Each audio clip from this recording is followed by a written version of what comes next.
Thank you so much, Bob. We've got to get this thing off the screen here. And I have trouble with a microwave oven. You can imagine what anybody know anything about computers? How we can erase this thing?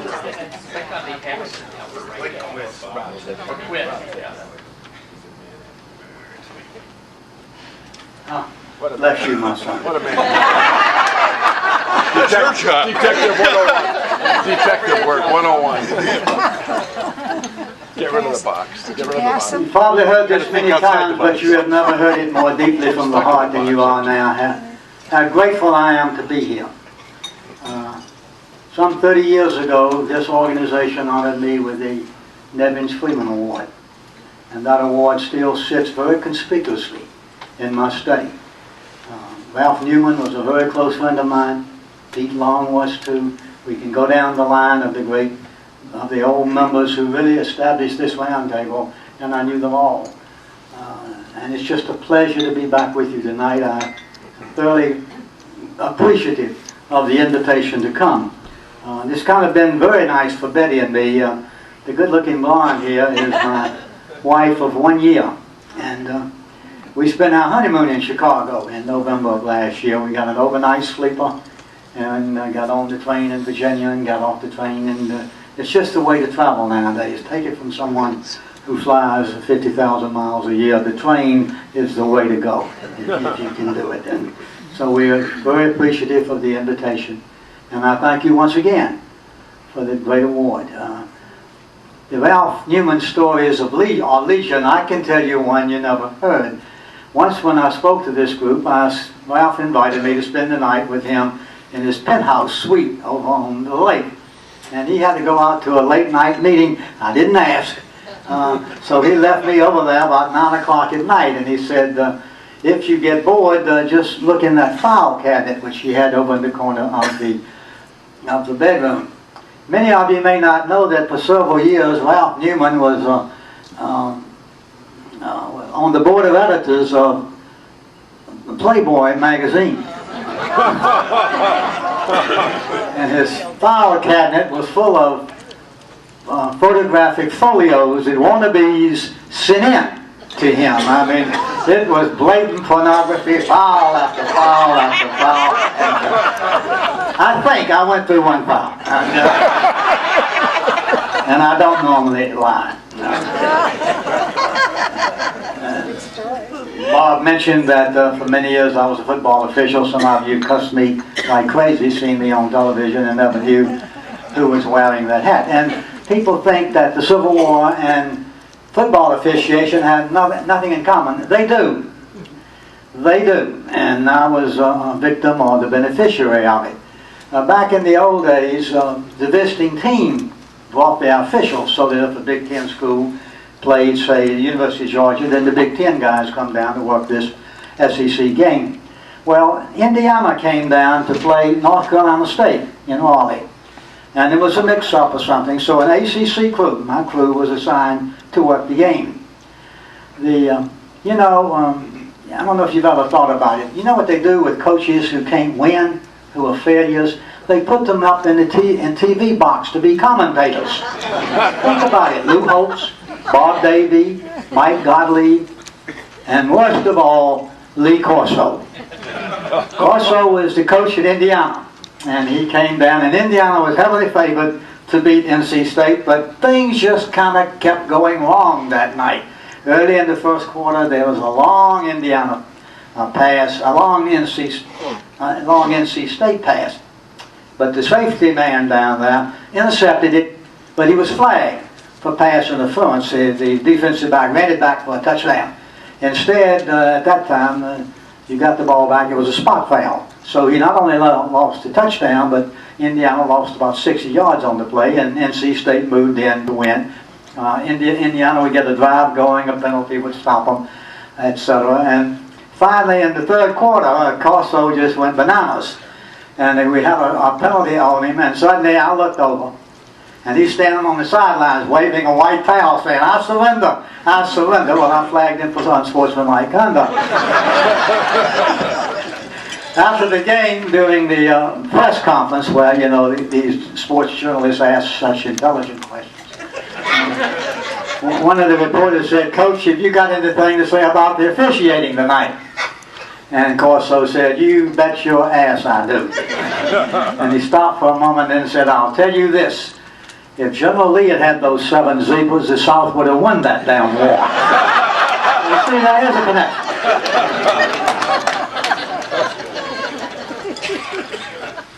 30 years of uninterrupted debate over the issue of slavery came to a boil in December 1860 when South Carolina left the Union. James Pettigrew was a federal judge in Charleston, and at the secession of his native state, the venerable jurist growled, "It won't work. South Carolina's too small to be a nation and too large to be an insane asylum." Yet 10 other states joined South Carolina in a freedom movement they called the Confederate States of America. 2 nations within a nation faced each other. One president was pledged to preserve the Union at all costs. The other chief executive was leading a pilgrimage to take 1/3 of the states out of the Union.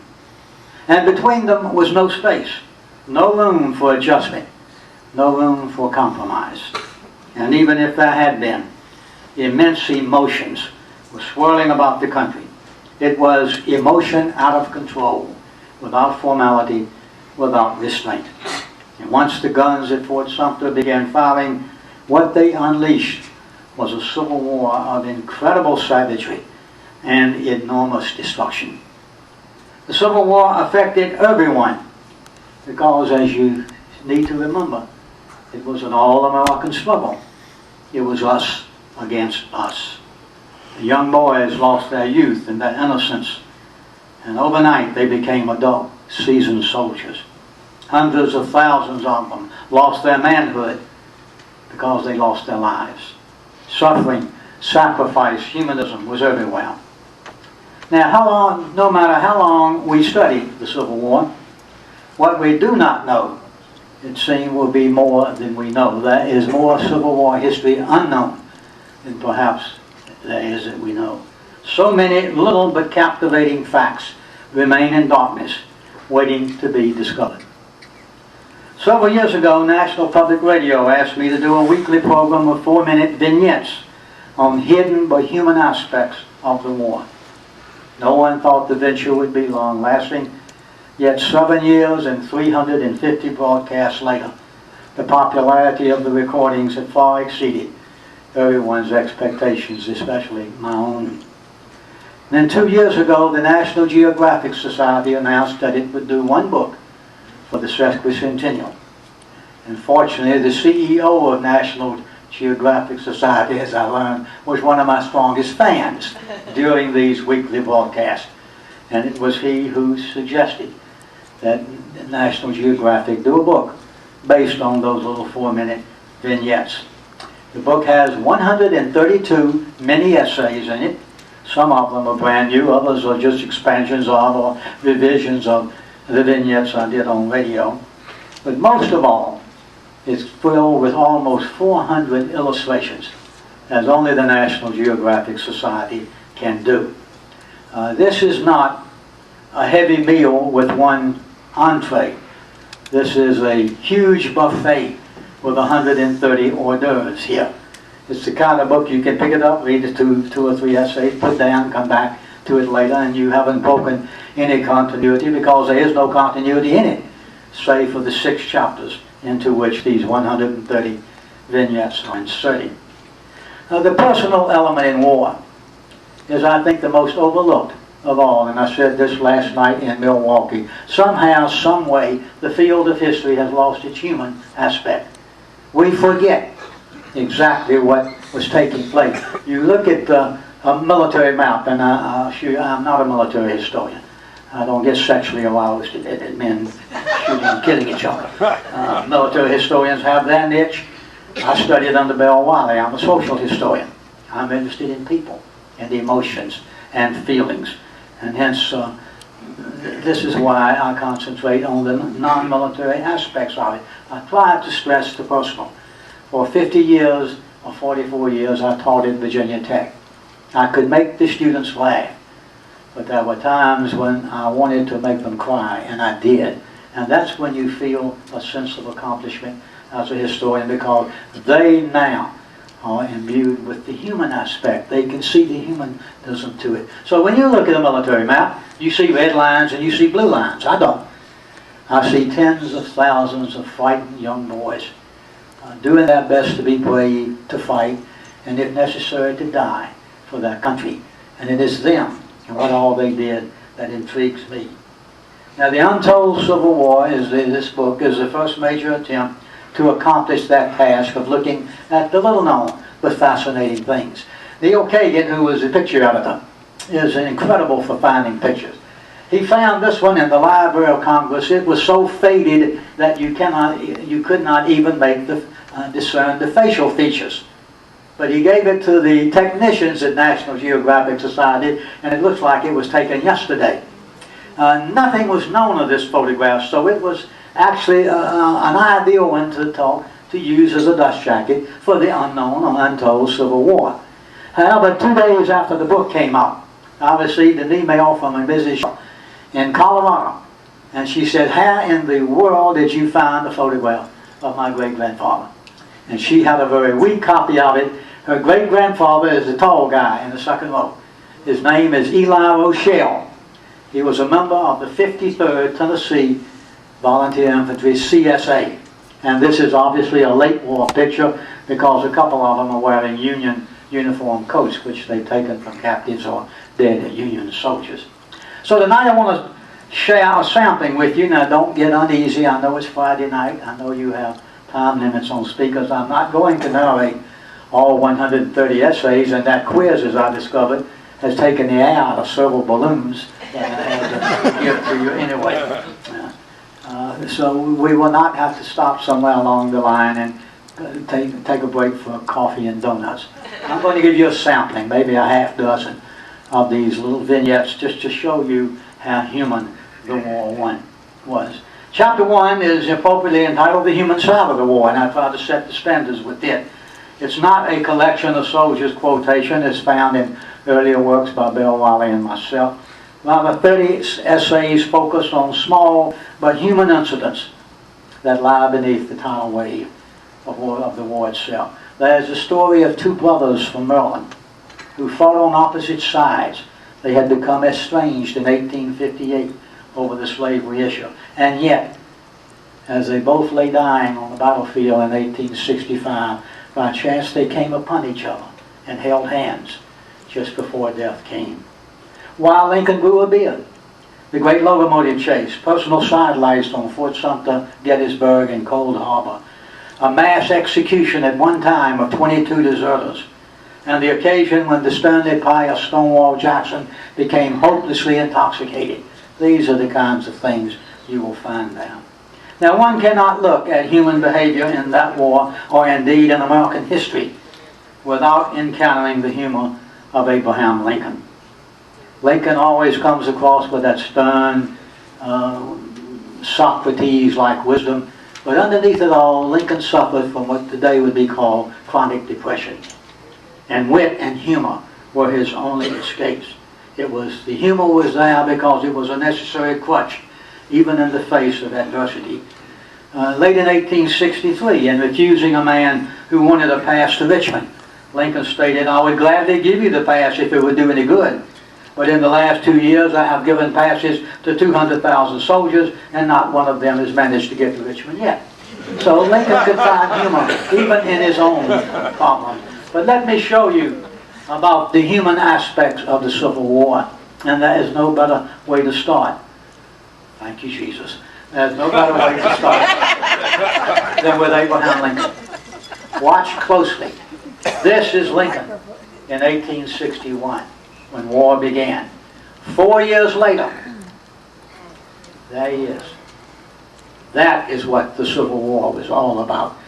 You see in that terrible transformation of this individual, the horror, the tragedy, the weight, the responsibilities, the problems of the war as he faced it.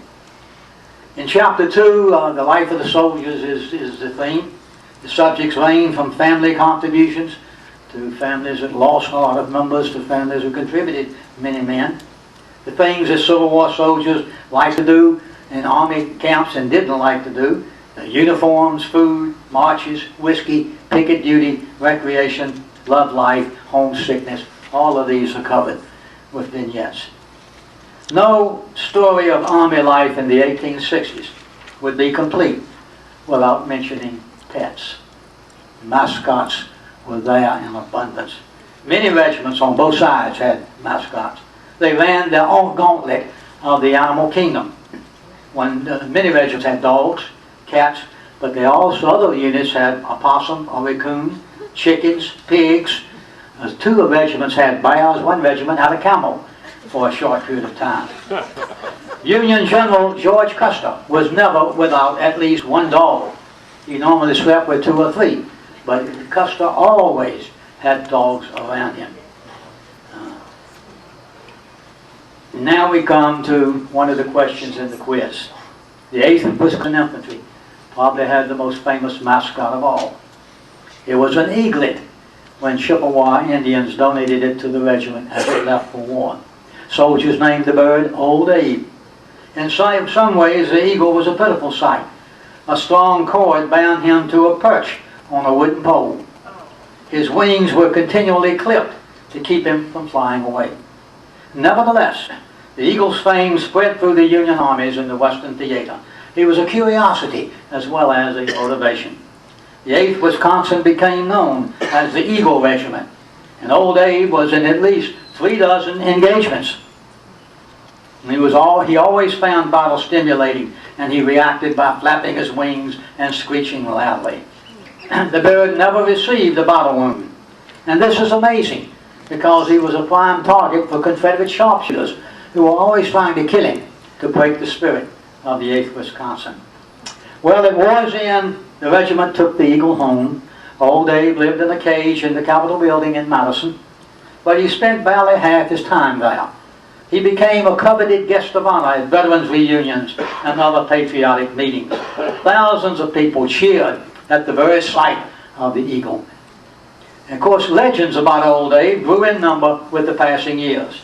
In campaigns, it was said the eagle made aerial reconnaissances, and then, and how was never explained, he passed the information along to the commanding officer. The best tale was of the eagle making dive bombing attacks on Southern commanders. Now, none of these accounts were true, but they made for lively telling at veterans reunions when the liquor was pouring copiously.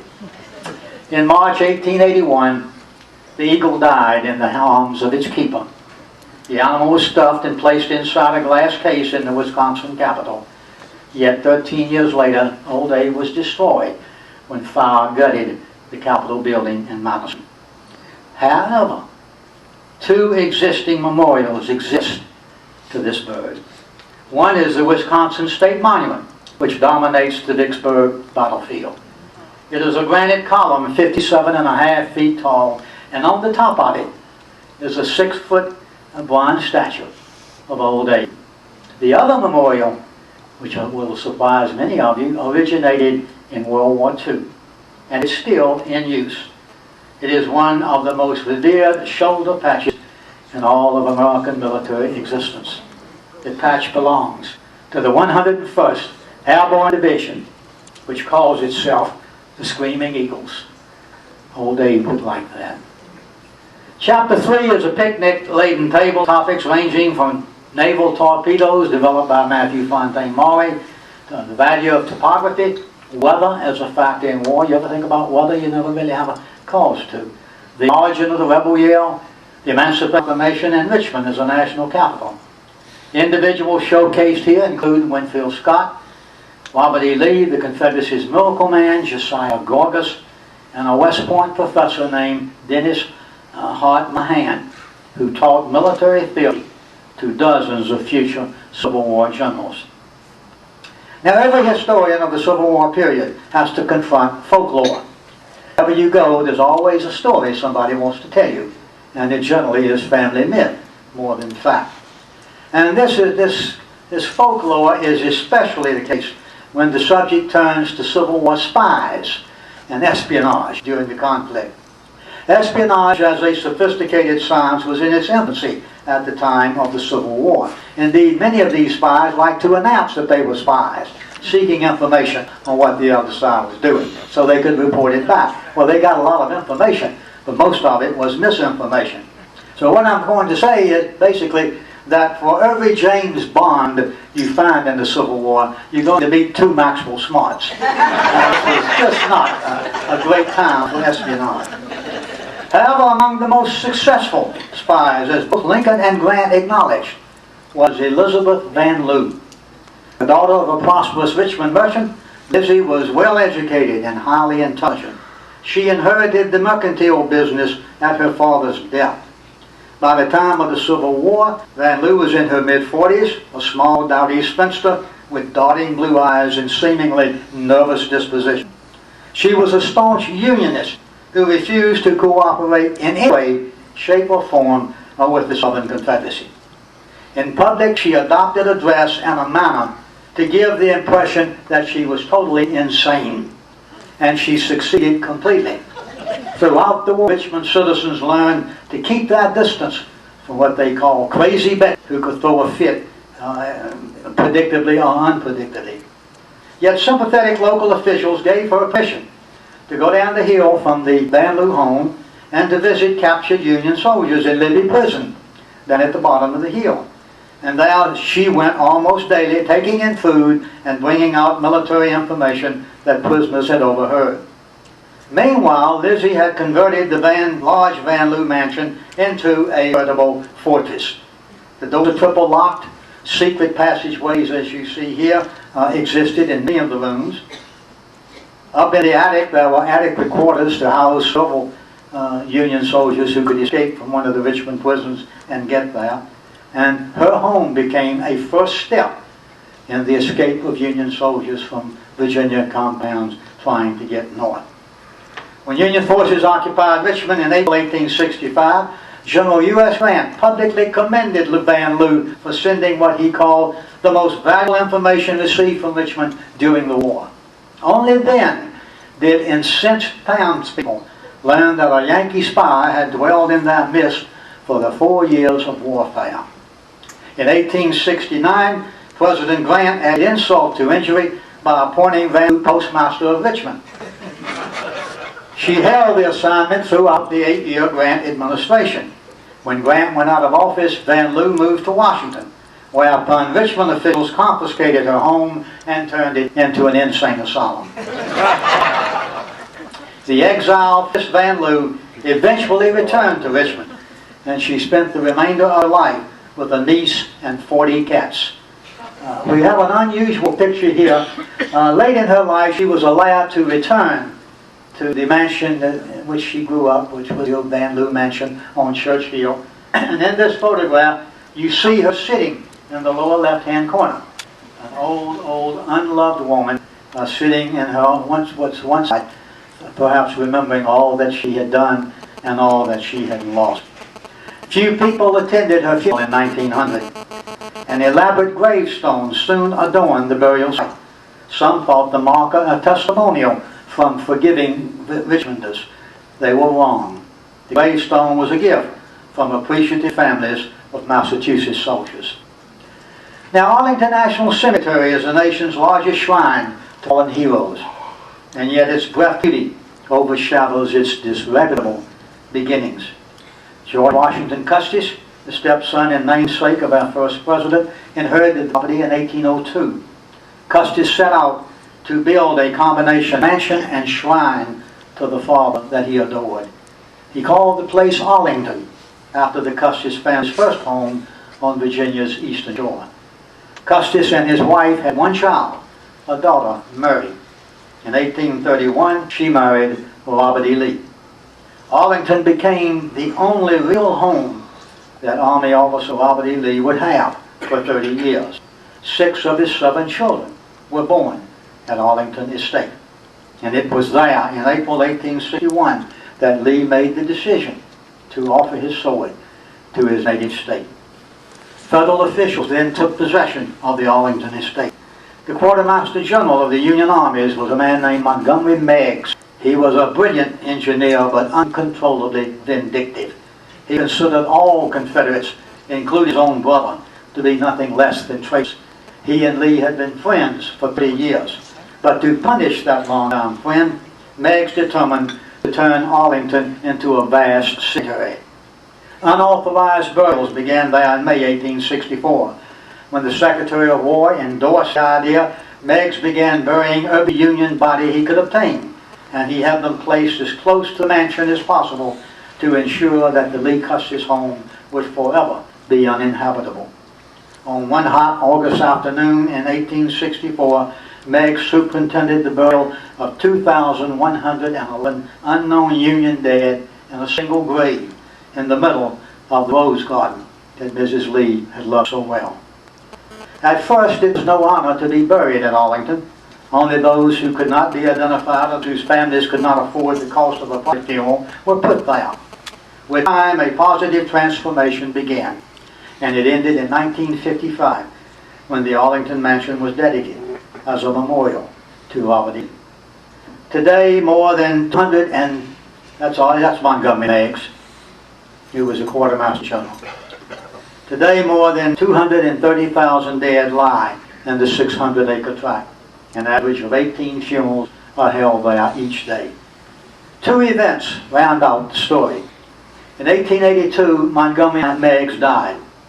By his order, he was buried a stone's throw from the entrance to the mansion. His is the closest grave to the house as you enter the mansion. Later that same year, 1882, in a suit brought by the Lee family, the U.S. Supreme Court found the federal government guilty of illegal seizure of the Arlington estate. Our court awarded the family both the property and $150,000 in damages. The Lees took the money. It was too late to do anything else with the property. And so the cemetery remains a monument to bitter feelings engendered by our Civil War and a reminder of the ongoing cost of American freedom. In a chapter entitled Warriors, Poets, and Scoundrels, this is the way I have it.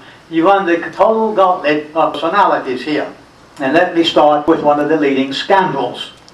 He was a shifty Massachusetts politician, the first volunteer major general in the Union Army. He matriculated from there to becoming the most hated individual in the Southern Confederacy. His name was Benjamin Franklin Butler, but everyone knew him by his nickname, Beast. In 1861, Lincoln appointed Butler a general because of Butler's political power in the Democratic Party. Butler was a man of many parts, but not one of them was that of a soldier. And this he demonstrated consistently throughout the war as he led troops from one disaster to another. His disjointed attack at Big Buffalo, Virginia in June 1861 was ludicrous.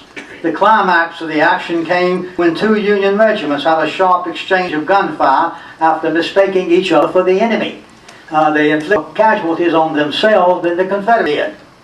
Next, and without any authority whatsoever, Butler issued a proclamation that runaway slaves were actually property owned by men in rebellion. Therefore, they were contraband of war and could be collected and used by the Union armies, which they were. And the following spring, Butler was ordered to secure the just seized port of New Orleans, the largest city in the Confederacy. Naturally, citizens treated him with hostility. Naturally, Butler responded by establishing a dictatorial government. His appearance was much in keeping with his irascible personality. He was bald-headed, with a dumpy, oversized body. Arms and legs seemed hinged rather than connected, and eyes that were noticeably out of it. Very noticeably out of alignment. And once when Lincoln's cabinet was chastising Butler severely, the president said, "Gentlemen, you must not criticize General Butler. After all, he doesn't see things quite the way we do." While the Lincoln administration sought to treat Butler with care, he was a thorn in practically everybody's side. When New Orleans citizens gathered in a protest, Butler drew up a battery of artillery and threatened to blow them hell. A man who tore down the American flag was summarily hanged. any trial. Shopkeepers who denied business to Yankee customers found their stores not only seized but sold. Ministers refusing to pray for the President of the United States were banished to the north. New Orleans remained defiant, and this was especially so with the Phil element in New Orleans. They treated all Union soldiers with contempt. On one occasion, when a group of ladies turned their backs as Butler would by, the general said in a loud voice, "Those women evidently know which end of them looks the best." A female spit at 2 Union soldiers. Then a housekeeper emptied her sock jar on David Farragut's head as the naval commander walked beneath the balcony. And that was enough for Butler. 3 weeks into the Union occupation, its Special Orders number 28 stated basically that any woman found displaying disloyalty to Union soldiers could be treated, quote, of the night, plying her avocation, which in essence legalized sexual assault if discourtesy was the cause of it. President Davis promptly declared Butler an outlaw, and that has a legal connotation. Any Southerner who captured Butler could hang on the spot. You don't need to accuse him of any crime with anything. When one diarist labeled Butler a cross-eyed dumb beast, the name tag became permanent. One of the anti-Butler cartoons, one of many that appeared throughout time. Actually, Butler's order contained more fire than bite. Thereafter, no Union soldiers were insulted, and no New Orleans women were assaulted. However, New Orleans prostitutes had the last say-so, shall we say. What they were called popularly then chamber pots, because indoor plumbing didn't exist. Prostitutes called them tinkle pots. And what many prostitutes did was paint Butler's face in the bottom of their tinkle pots. So they got the last shots in thereafter in that Butler a woman feud. Now, the American conflict of the 1860s is often called the War of Firsts because of the innovations it brought to our everyday life. And such is the theme of another chapter in the Untold Civil War. Let's begin with a startling, if not embarrassing, example. The North's first ironclad warship was the USS Monitor. It had no deck. Well, this was going to pose problems for sailors, because in the old days, when a sailor had to answer the affirmative call of nature, he would go on deck, wet his finger, determine the way the wind was blowing, then go over to the appropriate rail, drop his trousers into his business. They find that the USS Monitor doesn't have railings, it doesn't even have a deck. And so the naval officials went to see the inventor, John Erickson, and described the problem. And Erickson found a solution in a contraption he called a water chest. You call it a commode, a toilet, a Johnny, the throne, whatever. And do some of your best thinking there. It's in many ways your best friend as you make your life. Now, I'm not saying that every time you squat, you should think about the Civil War, but it is one of the eternal gifts that war brought to make your life more comfortable. Among the other Civil War firsts, it's the first war in which women had women workers in industry, borrowed the trousers of husbands, brothers, scarves, etc., and women began to wear slacks. Now slacks are fashionable. Everybody wears them. In the mid-19th century, they'll be seen wearing slacks. It's the first time that we have something else that we take for granted. You ladies are Christmas shopping now, and you go down the racks of the department store looking at women's clothes, and you look at those white tags. You want us men to think that you're looking at the price tag first. Give me a life. Looking to see if you can get into it. Most of all. Well, had you joined the Army in 1860, you were given the uniform. Now, whether you were 5'2", 6'4", whether you weighed 100 or 200 pounds, didn't make any difference. You were given the uniform. And by the summer of 1861, Quartermaster General Meigs of Arlington State described the Union Army in Washington as resembling a national convention of clowns. It was Meigs who sent a directive to uniform makers throughout the North saying that henceforth you won't make one uniform, you'll make 4. And you will call them small, medium, large, and extra large. And the 3-size clothing came from Montgomery Meigs and the Civil War. It's the first war for canned goods, for paper money, for home delivery of mail, for standard time, for pairs of shoes, for prosthetic limbs, veterans hospitals, welfare agencies. It's the first major steps for women in becoming the social equal of men. And from the war came as well America's happiest day, Christmas. The Yuletide we all began with, as we found out on the quiz, Thomas Nast, who was the son of German immigrants. A gifted artist, Nast was only 22 when he joined the staff of the country's popular magazine, Harper's Weekly. He became the father of editorial page cartoons. It was Nast who, with his pen, could blast corrupt politics and politicians, and he did it with a viciousness that some claim led to the adjective nasty, referring to the way Nast drew. And those cards initially during the first years of the war were recognizable for their patriotism, clarity, and emotion. And President Lincoln would soon call Nast, quote, my best recruiting sergeant. Only a few months into his job, Nast perceived that for tens of thousands of Union soldiers in the field and far from home, the approaching Christmas season would be a time of loneliness and despair. Nast resolved to make some kind of Christmas gift to the nation that was his new home. And near the start of the 1862 Christmas period, 2 Nast illustrations appeared in Harper's Weekly, and they started Nast's climb to international prominence. The first scene depicted a fatherless family seated before the fireplace, alone, fearful on Christmas Day. The drawing was a combination of Christmasism. In it, Thomas Nast created the first Santa Claus. In this initial drawing, Santa Claus is wearing the stars and stripes. But with artistic ingenuity, you first see this drawing. What attracts you is not the figure of Santa Claus as much as it is the joy on the faces of these Union soldiers that the Spirit has come among them to distribute love and caring and good cheer. Nast's reaction, the national reaction to Thomas Nast was so intense that for 2 days thereafter at Christmas time, the nation held its breath to see new Thomas Nast depiction of Santa Claus, which kept on into the 1880s. And Nast imagined him to be what he really is.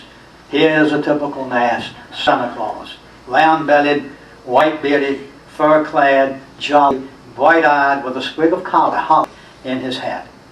Quite in contrast with Nicholas, Kris Kringle, and other European depictions of the Christmas spirit, Santa Claus is ours. It's an all-American spirit.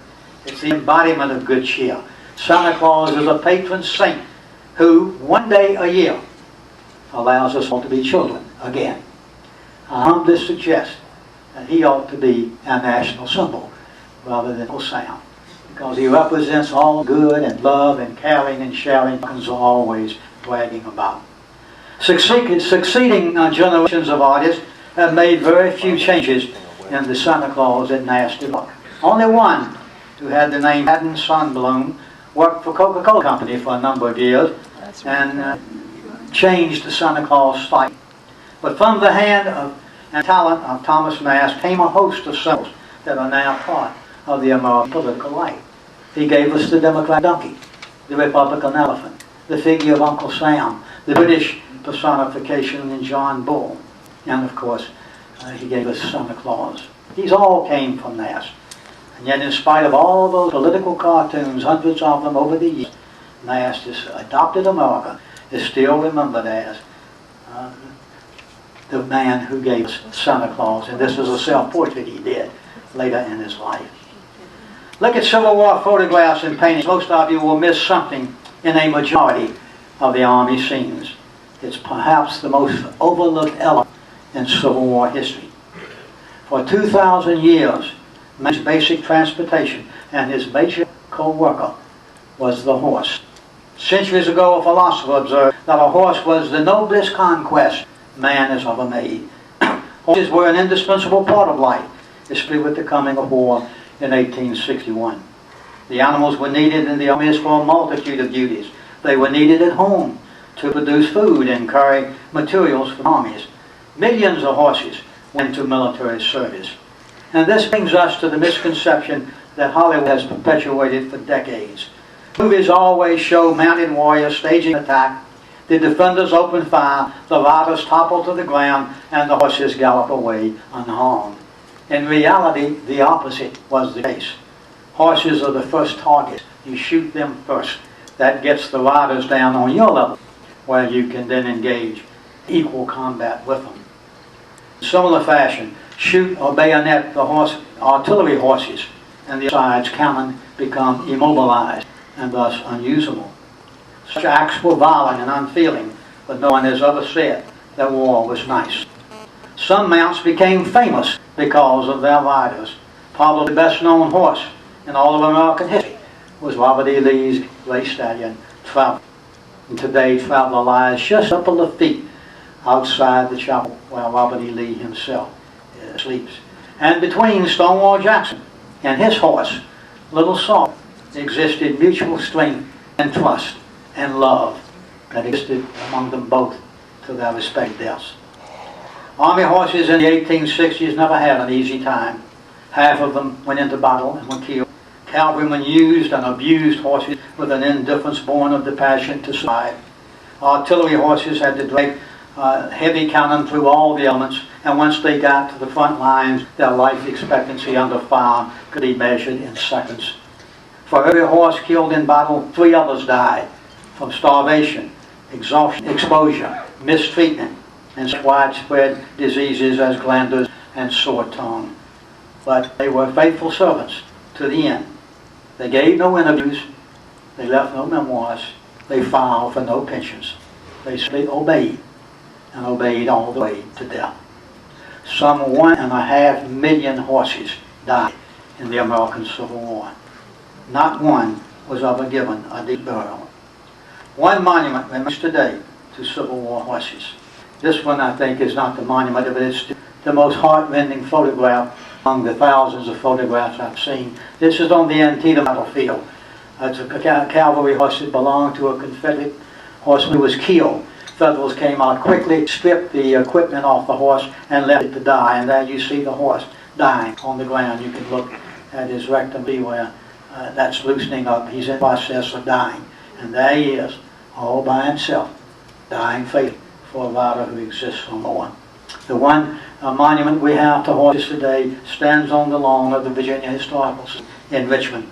A bronze statue depicts this starved, worn-out animal, head bowed, standing as if in the next moment it will topple forward dead to the ground.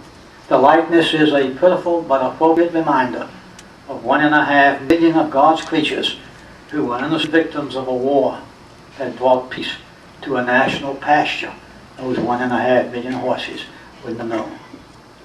Now, Civil War did not end with the ceasefire at Appomattox. After all, over 700,000 vacant chairs stood around American dining room tables. That's why there were empty chairs around the tables. Debris, starting with this beautiful capital of Richmond, had to clear. Lessons learned, a new nation built from the smoldering ashes of mind and body. The first assassination of a president dampened victory spirits. Executing 4 of his murderers seemed to be empty retribution. The hanging 4 months later of a Confederate prison commandant was little more gross vengeance. With Lincoln's hand no longer at the helm, a vindictive Congress moved to make the South even more for its sins of secession. And that period in our history is known facetiously, if I may say so, as Reconstruction. Amidst such turmoil, here and there, were human dramas that elevated stout-heartedness.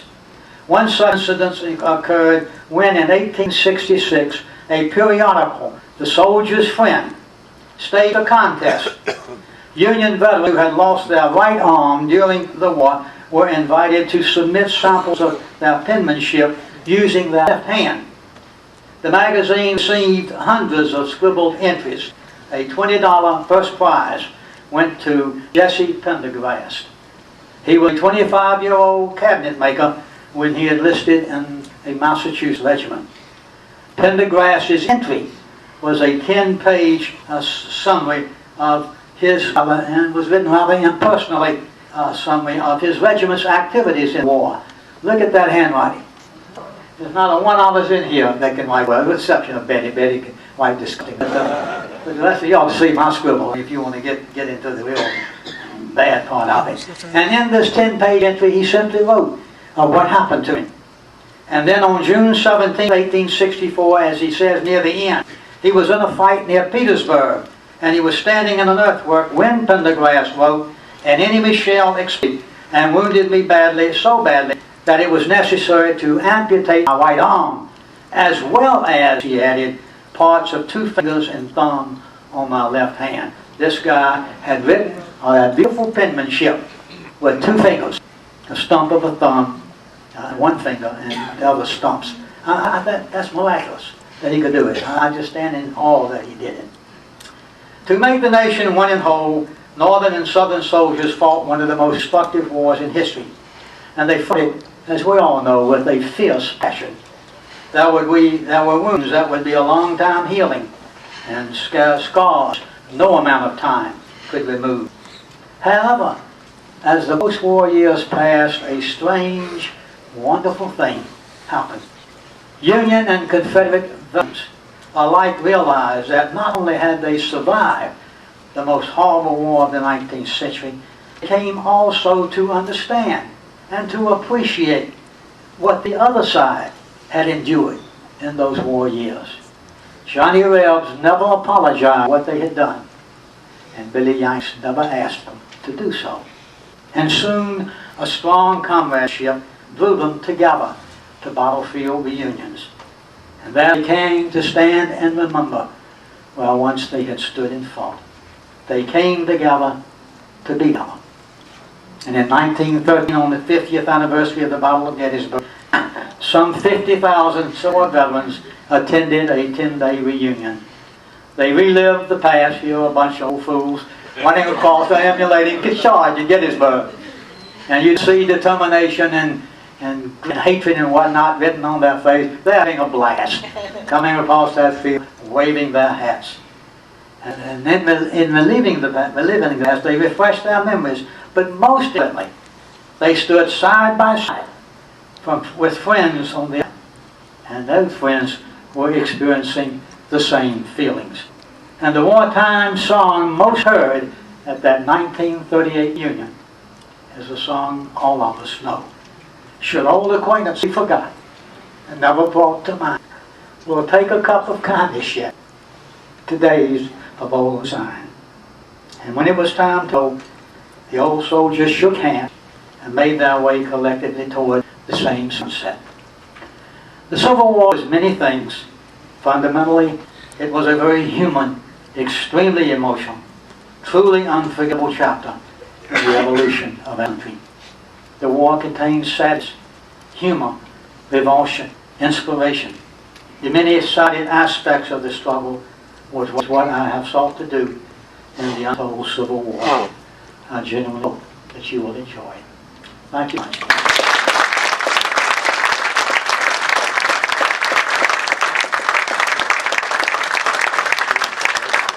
All right, we'll take a few questions and we'll be around table if we didn't have it yesterday, all right?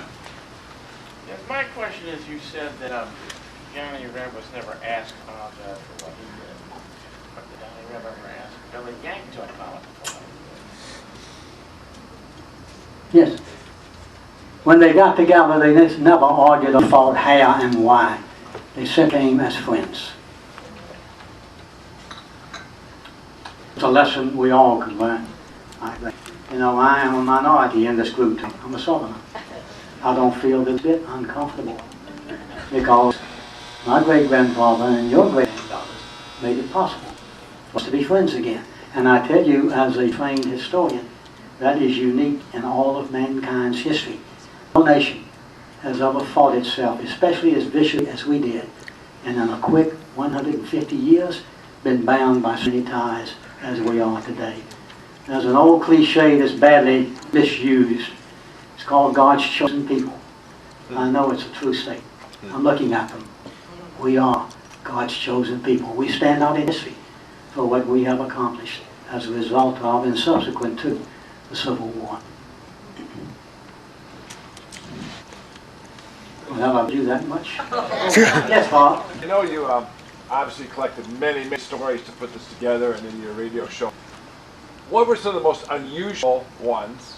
Do you recall any that just got out as something that just surprised you, that just you'd never heard before, or just were brand new to you in your many years of studying history? No, I really have spent a lifetime of putting these things together. I don't know way back, but way back as a young historian, one of these unique little stories, you know, I do everything on 5x8 cards.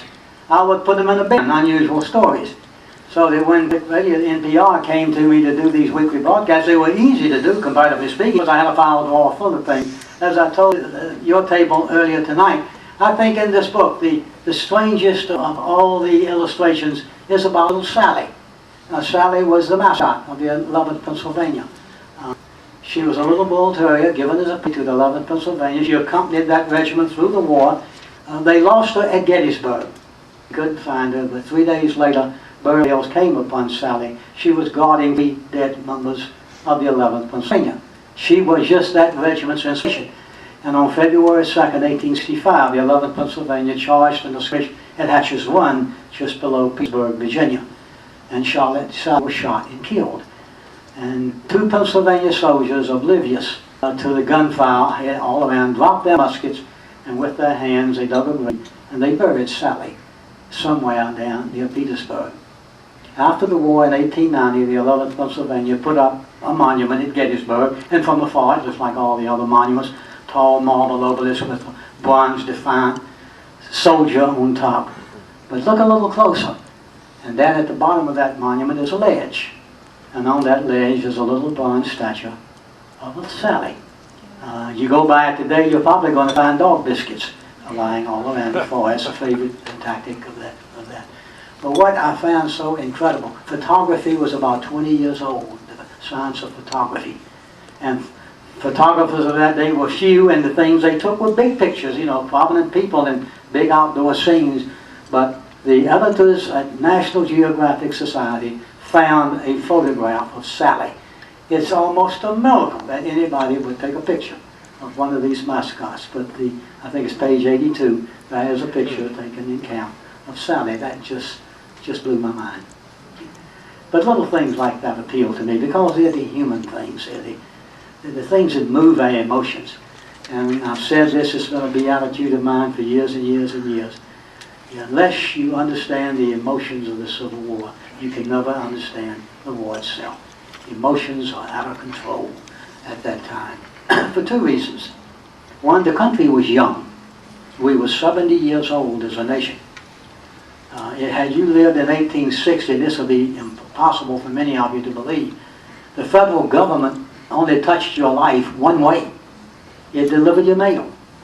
Other than that, the federal government was something far distant. Its income came largely from exports and imports. 9 out of 10 Americans did not know we had a flag.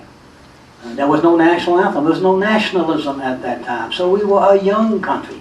Secondly, we were even younger from a demographic point of view. Of 27.5 million white Americans living in 1860, half were under the age of 21. Over half. Now, I've taught that group for 50 years. And I can tell you about college students. They emote radically. They don't like, they love. They don't dislike, they hate. You know, 2 students get in heat and they see each other and bang, that goes, then they get married. Now begins the problem. Once they're married, they've got to like each other. And that's why divorce is 50% in this country today. See, they're doing it ass backwards. It should be done the other way. Now, you take, like a bunch of, take this college student mentality, and we come to a Civil War, emotions are completely out of control. It's going to be a vicious, vicious war, because family feuds engender the most feelings. I was not fortunate to have a brother or a sister, but many of you do, and did. And you think back through your life with that brother or the sister, and there was a time when you two had a head-on collision, and you probably wouldn't admit it public, but never have you hated anyone as intensely as you did that sibling at that moment. When you apply that to a national scale, you've got a civil war. You've got a civil war going on. A civil war that still lives. You know, the largest Protestant denomination in this country still won't admit that there was a civil war. There's the Northern Baptist Association, the Southern Baptist Convention. Ain't no way those Baptists are coming together. Just no way. Although there's hope. A Baptist minister in Blacksburg told me recently that the new edition of the Southern Baptist hymnal will have the Bible hymn of the Republic in it. So, you know, we just pray that this will be the first step in the reconciliation of that Baptist wrestling. I don't know. Yes, sir. You mentioned that the Confederate regiment had a camel as a mascot. Do you know what happened to that? No, it was a Mississippi regiment, and they kept the thing for about a week. And the camel began to attack them all. And so they had to get rid of him. But it was a Mississippi regiment. I think that a circus had left the camel behind, and this Mississippi regiment took it off the war. And there were two bears, and they both had to be discarded for obvious reasons. The bears got hungry, and occasionally, and these men were threatened that they might be the main cause. So the bears were dropped. But you take old Abe and little Sally, and there are a dozen others, but there were inspirations for these men. Love of animals was so deep in those days, except where the horses were concerned, and they were treated with complete indifference. And it's just heartbreaking to see how these animals were misused through that war, and 1.5 million died, most of them unnecessarily, I suspect. Yes, ma'am. I certainly feel that way about the horses too, but I was wondering, how about the mules? I classify horses, mules, and jackasses as one. Now, now, jackass, as my wife taught me, is an animal. It's it's bred. It really is an animal, different from a mule and a horse. But the four-legged ones I put together, so it equals about 1.5 million. I have a comment. Everybody knows of Old Abe with the 8th Wisconsin. There was a second Old Abe with the 17th Illinois Cavalry, a golden eagle that the soldiers bought while they were at Camp Kane. And being inquisitive, they wanted to see how an eagle would hunt. So they bought it a companion, a chicken, a hen. And instead of eating the hen and teaching them how eagles fought or hunted, the eagle entered into an illicit relationship with the hen.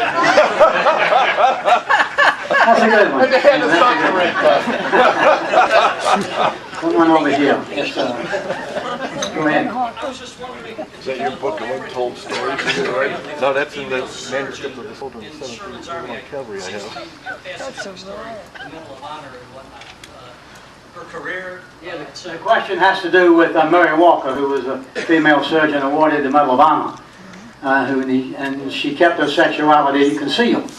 And at one time, the Grand Army of the Republic tried to expel her, and they tried to take the medal away from her. Hers was a singular example of a surgeon, but we know of, we can pinpoint 400 or more women who actually served in the armies, disguised themselves and served in the army. And in fact, I tell the story of one of them, Emma Thompson, in this book.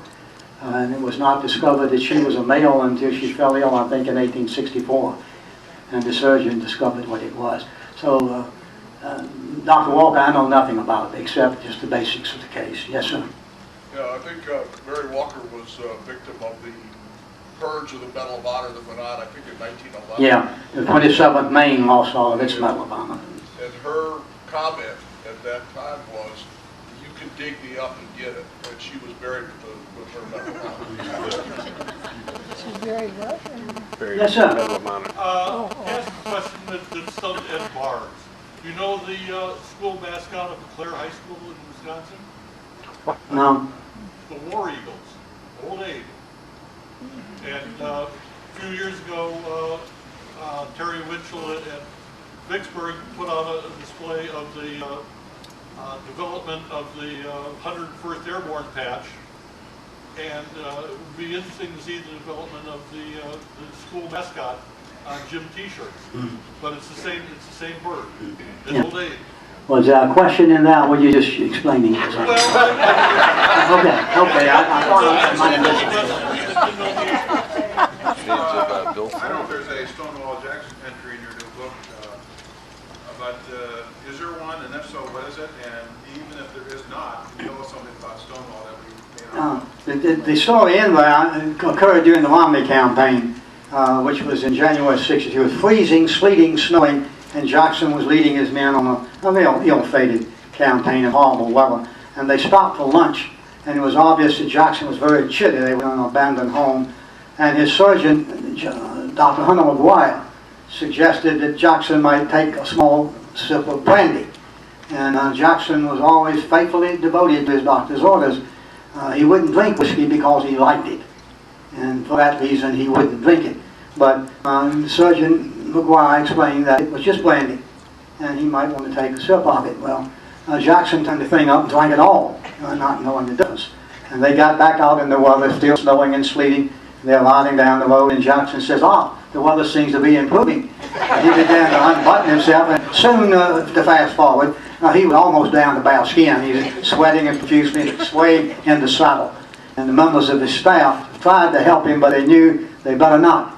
And so on through the afternoon, he had a good drunk and survived it well. So that's the story of Jackson becoming hopelessly intoxicated. Yeah. To one real moment of weakness for Jackson himself. Jackson was a fabulous character. The 8 years I spent doing the big biography were the 8 happiest years of my life as a historian, I think. I got to know him well. I made a biographer's mistake, a major biographer's mistake, and I got intimate with him. And you're not supposed to do that. The day I had to let him cross over the river was one of the saddest days of my life because I had lost a real friend. And to understand Jackson, historians have long tried to make him complex. He wasn't. He was simply a man of faith, a man who honestly came to believe God to be his heavenly Father. He was an orphan. He never knew his father. And death always surrounded him in his early years. Once he got Calvinism, not Presbyterianism, Calvinism, once he obtained Calvinism, then he had found the faith. And he loved God as his Father because he knew that he could love God and that love would always be returned. It would be taken away from him by death. It would be there. And so he became extraordinarily devout. His years at VMI are what really alerted me to the depth of his faith. He would not raise a glass of water to his lips without thanking God for the gift of water. Students would come in for class, he would bow his head and ask God to help him impart to them some knowledge that would be beneficial to them in life. And as they left the class at the end of the hour, he would pray again that God walk with them into the unknowns of the future. I can tell you as a college professor in my Civil War class, upper level Civil War class at Virginia Tech, averaged about 325 students a semester. If I bowed my head and gave a prayer when they came in, the ACLU would be on me within an hour. And that's not saying anything bad about General Jackson's ways, but he had this kind of absolute faith. He saw the Civil War as nobody else did. He saw the war as a scourge of God. God had placed a curse on this country. For some reason that Jackson could not explain. It was not his business to explain. So this war must be fought. And though that side which displayed the most faith would win. And so, unlike others who go in to fight for country and flag, Jackson goes in to fight for God. He is not waging war, he's waging a crusade. The other side are not the Yanks, they are the Amalekites, the Philistines. He sees himself as the embodiment of Joshua, of David. And he fights with this terrible, terrible vengeance in an effort to please his father. Now when you have a military genius who is absolutely dedicated to God, there's only one way you can defeat him. He has to die. He's not going to give in any other way. He has to die. And that's why I think the Battle of Chancellorsville, Lee's greatest success, was the one step down the long, long road to Appomattox for the Army of Northern Virginia. Because Jackson gave Lee the one thing that Lee had to have to combat with that huge Army of the Potomac. And that element was mobility. Jackson could make those sweeping flank attacks, those surprise assaults, etc. that kept the Union Army off balance over and over again. Without Jackson, Lee is now forced to stand up and slug it out with this superior army. It'd be like putting me in the ring with Mike Tyson in his prime. The bell would ring for round one, I'm going to run out and try to kick him in the groin. If I miss, I'm going to run like hell for 12 rounds. But Lee knows that he cannot stand up and swap punches with the Union Army, which is ever increasing in strength. So the loss of Jackson is a real turning point, I think, in this war, because he loses mobility.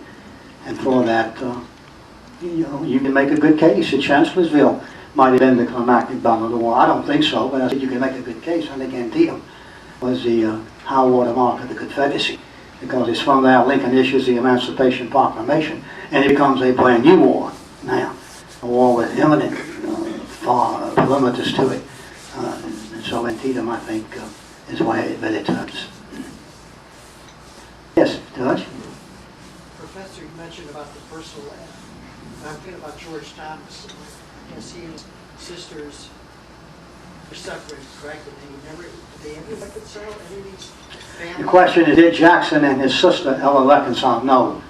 During the war, she was an avid Unionist in West Virginia. No, I meant George Thomas. George Thomas, no. No, he was no reconciled with his family.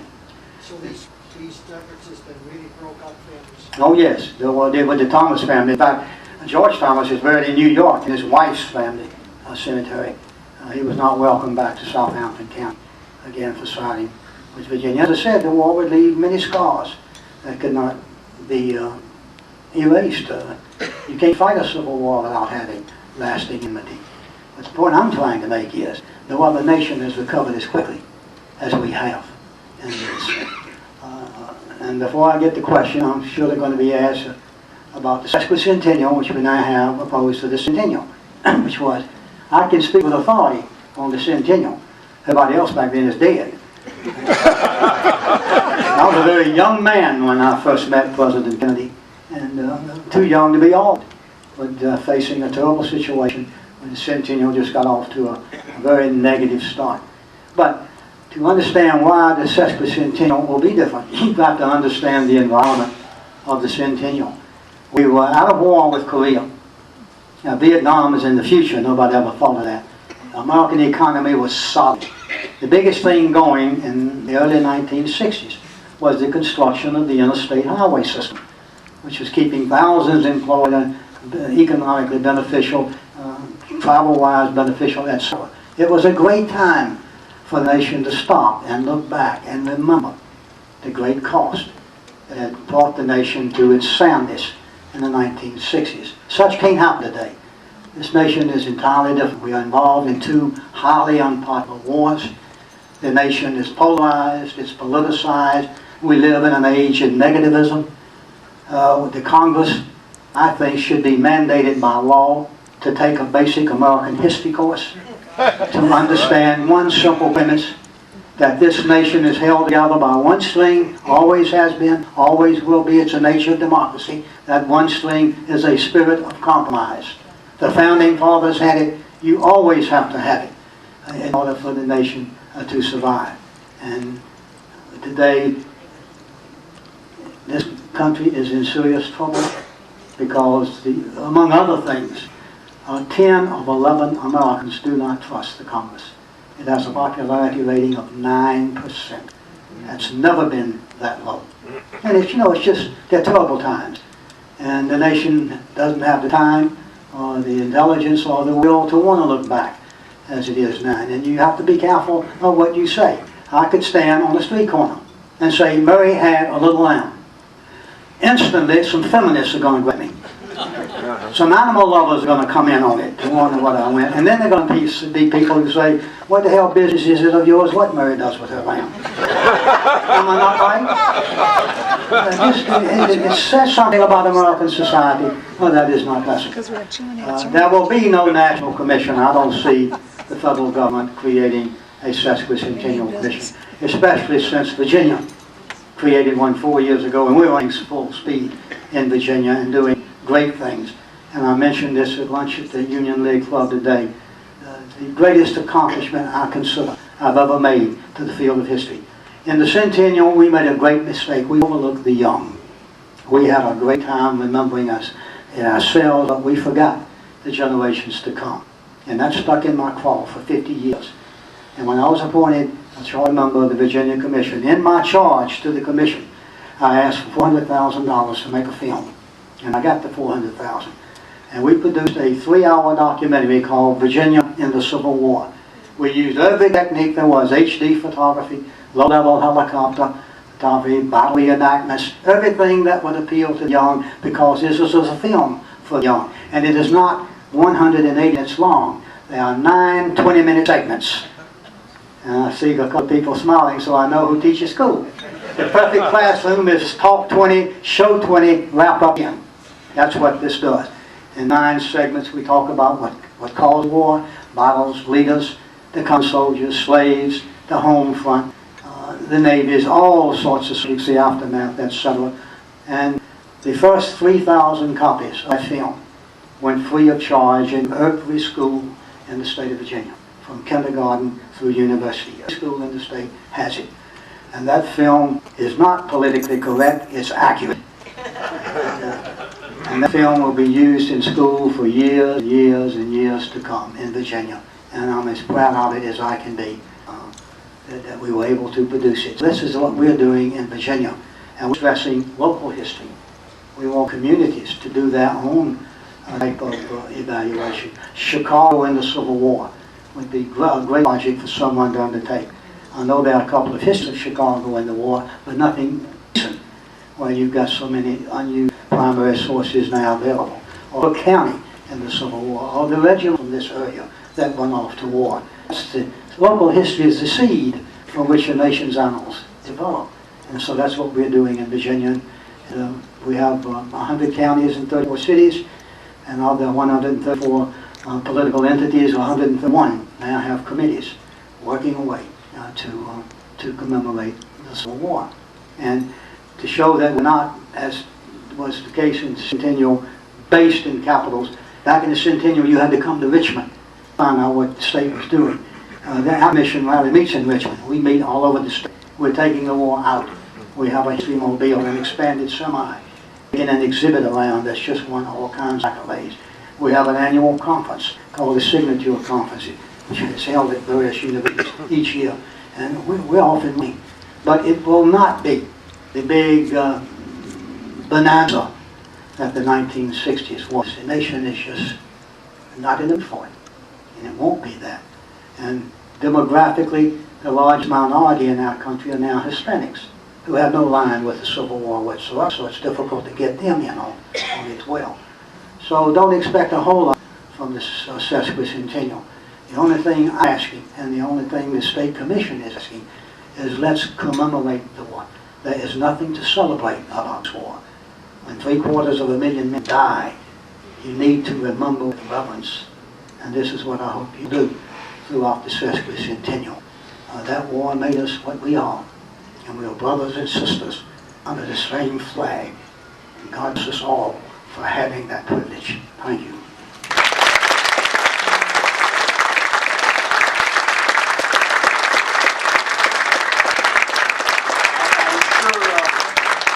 I'm sure we all wish that we could have taken this Civil War class. Yes. It's truly, I've been with you tights and I've enjoyed every minute of it. For talking to us, speaking to us tonight, we were making a contribution to the Civil War Trust in your name, and we thank you. And please don't wait 16 years to come back. Yeah. Thank you much. Merry Christmas, Happy Hanukkah, Happy New Year. Everybody drive safe. And next meeting will be with Parker Hills on some subject called Chickamauga. Thank you, everyone.